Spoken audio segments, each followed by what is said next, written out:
Doom. The great doom is coming. When DC or Marvel decide to tell an alternate universe story, be it an Elseworld or a what if, you're generally assured of a few things. Number 1. Free from the constraints of the main continuity. Expect a lot of characters to die. Sometimes very horrible deaths. Sometimes from things that they have no business dying from. The other thing is, expect a lot of characters to take on the abilities and powers or the mantle of a completely different character. For instance, Black Canary received a Green Lantern ring to become the Green Canary in Deceased. However, there is a third type of tale. One not quite as common, but certainly still happens. The type of tale that this movie is based off of. What if we took a completely different fictional setting and put our characters into that one? What would change? How would they react?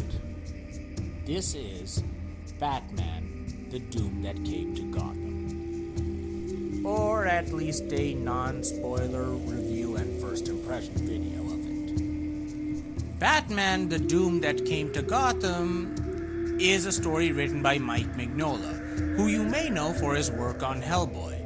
And arguably, if there was ever a story in which you wanted Batman to deal with Lovecraftian monstrosities, you get Mike Mignola to do it. This adaptation mostly follows the story, at least I believe it follows the plot points pretty closely. The problem with me here is I haven't actually read this story, so I find it very difficult to judge it as an adaptation.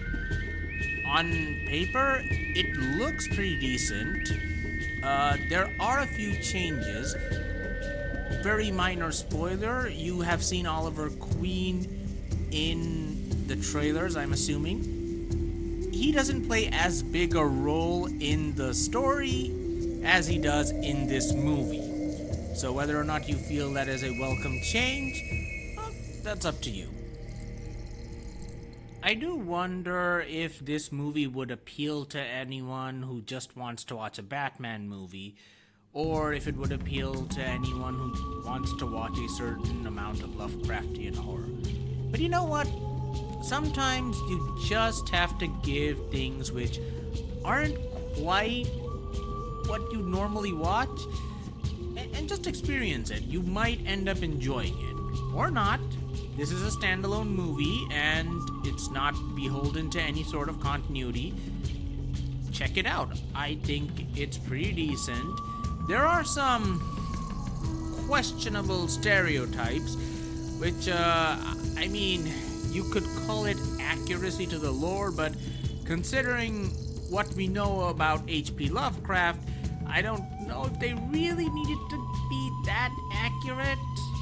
I think some people might find that a bit uncomfortable. I definitely felt that way myself at certain points.